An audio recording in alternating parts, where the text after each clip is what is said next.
c'était une histoire de prince et de princesse et de fées et d'amour. On n'existe pas, c'est une pièce qui a été assez marquante parce que ça a été très difficile de la mettre en place parce qu'on a beaucoup écrit ensuite on a collé beaucoup de choses et puis ensuite la tournée a été assez longue. Il y avait beaucoup de travail d'installation pendant la tournée.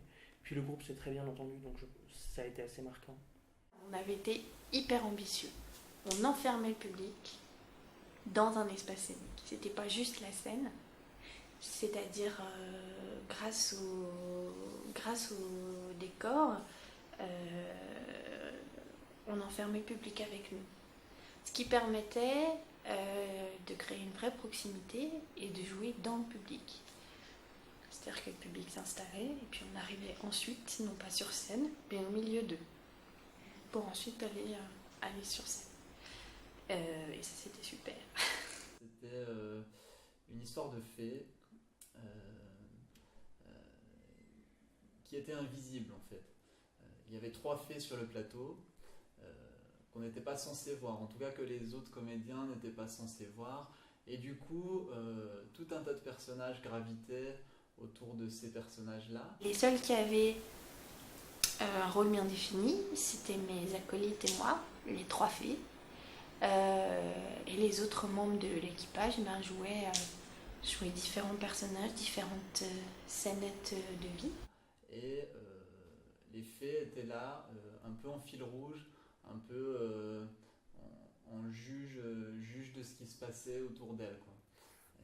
Et puis de temps en temps intervenaient, évidemment toujours invisibles, intervenaient dans les pièces avec leur baguette magique, quoi, pour faire évoluer les choses, quoi. J'étais Ferraille, en rouge.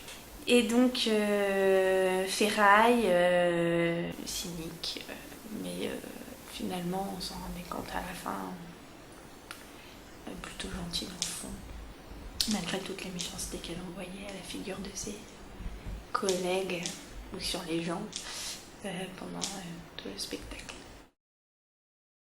Et une scène que j'ai pas joué, que Louise jouait, c'est ce qu'on a appelé le monologue du sanglier, où elle jouait une femme qui visiblement venait de tomber dans une rivière ou d'avoir un accident de voiture et qui était complètement désespérée.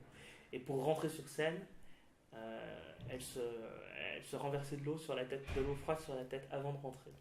Ça, c'était assez marquant. Voilà, dans On n'existe pas, il y a plein de scènes qui peuvent être assez marquantes.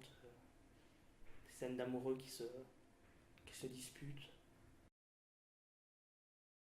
Non, la principale anecdote, mais bon, ça, tous les jolis mômes qui ont joué ce spectacle s'en souviennent, c'est quand même qu'on a pris une cabine téléphonique, France Télécom, que nous sommes allés chercher chez France Télécom, que l'on a baladé dans toutes les salles de spectacle pendant toute la tournée. Sauf qu'on n'avait pas imaginé que parfois les portes des salles de spectacle n'étaient pas assez grandes pour faire rentrer la cabine.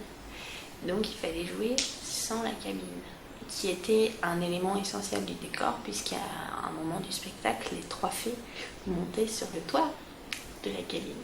Ce qui, esthétiquement, du point de vue du spectateur, était super chouette, mais ce qui, du point de vue des 3 nénettes qui étaient en haut, était pas hyper méga chouette, puisqu'il fallait monter sur une échelle comme ça, sur une cabine qui était instable, avec des robes jusqu'aux pieds. Voilà, mais aucun accident n'a été déploré, aucune perte.